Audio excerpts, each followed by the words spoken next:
So my name's Craig McLeod and I'm the producer for Battlefield 3 Endgame. So Endgame is the fifth and final expansion pack for Battlefield 3. And really what we're trying to do with this is bring speed and agility to the battlefield.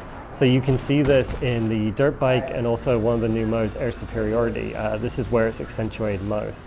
So to tell you a bit more about what's involved in the pack, we have 4 new maps for you.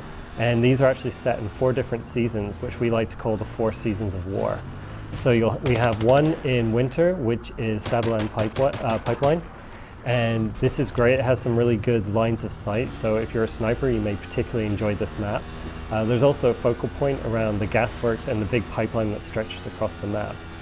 For our fall season, we have Operation Riverside. This is set in a very shallow valley. The reason why it's fall is you can see this in the tree lines, and it's all nice and yellow and orange. And also the main point here is the electrical substation and the river that actually runs through it.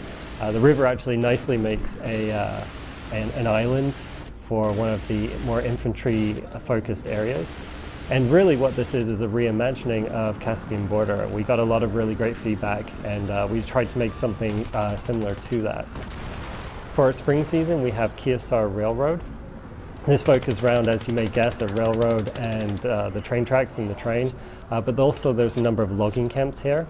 It's also, the terrain is very hilly, so it's actually pretty good for vehicle warfare when we think about sort of sneaking up and rising over the hills into capture points.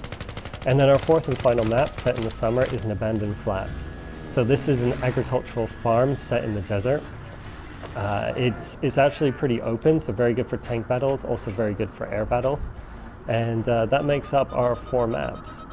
So with these 4 maps, we have 3 new vehicles which we're bringing to you. So 2 of them are anti-air vehicles. They're the AA Vodnik for the Russian side and the Asrad Avenger for the US. And what these are is they're actually unique in a certain way because it's the first time we put transport vehicles with both AA weaponry as well as normal rocket launchers for ground vehicles, so that they're very much able to attack and to fight versus anything that you would like to take on. We also have our 3rd vehicle, which is the dirt bike, and to be perfectly honest, this is the star of our show.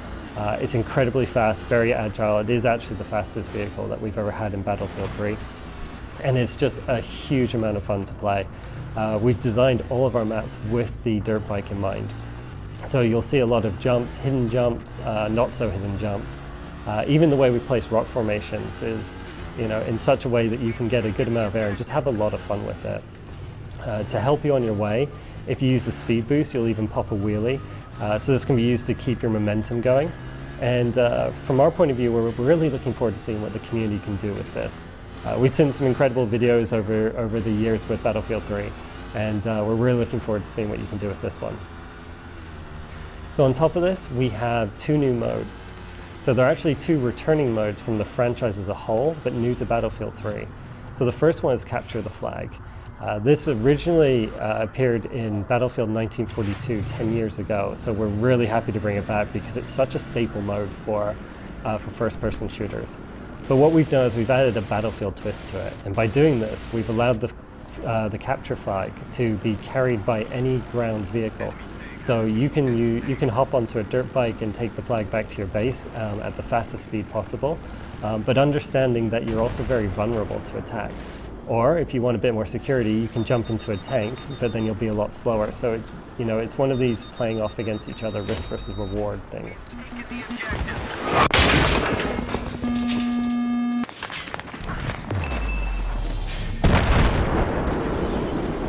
We also have air superiority.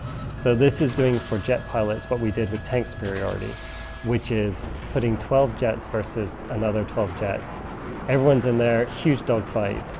We also have 3 capture points to help focus the fight. The more that you hold these capture points by holding the airspace, the faster you'll close the ticket fleet on the other side. The thing I really love about air superiority is it's not just there for our experienced jet pilots. It's also there for our pilots who may have been a little nervous to get involved in the jets before during Conquest. There's no need to feel that nervousness now. You can jump in, play, hone your skills, and then take that back to the Conquest levels. Along with the new vehicles, we actually have a really cool feature, which is our airdrop system. So similar to what you may have seen in Armored Kill, when you hold a certain point, one of the capture flags, then you will get a dropship which will fly across the map.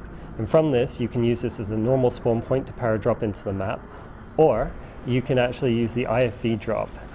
This is really cool because once you spawn into this, you'll actually see the doors of the dropship open, the parachute deploy, you'll get sucked out the back, and then you can add this extra vehicle to help turn the tides on the battlefield.